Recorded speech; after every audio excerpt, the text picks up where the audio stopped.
Madame Sgarbosa, bonjour. Vous êtes directrice de l'IMSI, Institut du Management des Services Immobiliers. On entend beaucoup parler du BTS Profession Immobilière et des licences pro maintenant, qui sont visiblement des formations efficaces et dont les diplômés s'insèrent bien. Alors aujourd'hui, quel intérêt à faire un troisième cycle dans le domaine de l'immobilier? Alors c'est surtout que ce ne sont pas les mêmes métiers. En immobilier, il y a deux niveaux de débouchés. Un premier niveau à bac plus de 3 et un deuxième niveau à bac plus 4-5. Bac plus de 3, le premier métier qu'on voit bien, c'est le métier de négociateur immobilier. Et puis ensuite, il y a les métiers d'assistanat en gestion locative, gestion de copropriété.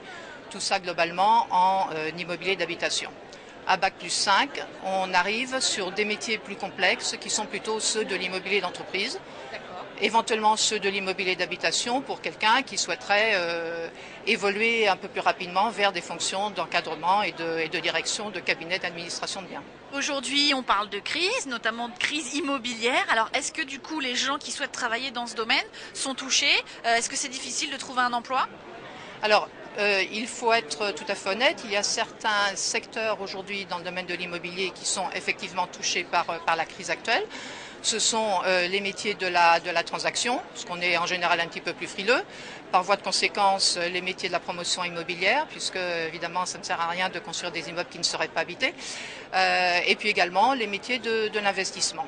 Mais il existe tout un certain nombre de métiers, dont particulièrement les métiers de la gestion, qui sont ceux auxquels nous nous formons au travers de notre troisième cycle, qui sont vraiment des métiers qui sont stables, pérennes et relativement indépendants des crises économiques.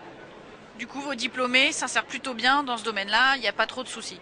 Nos diplômés s'insèrent tout à fait dans ce domaine-là, que ce soit en gestion en immobilier d'habitation ou en gestion, on dit property management pour utiliser l'appellation habituelle, en immobilier d'entreprise, tout à fait, oui.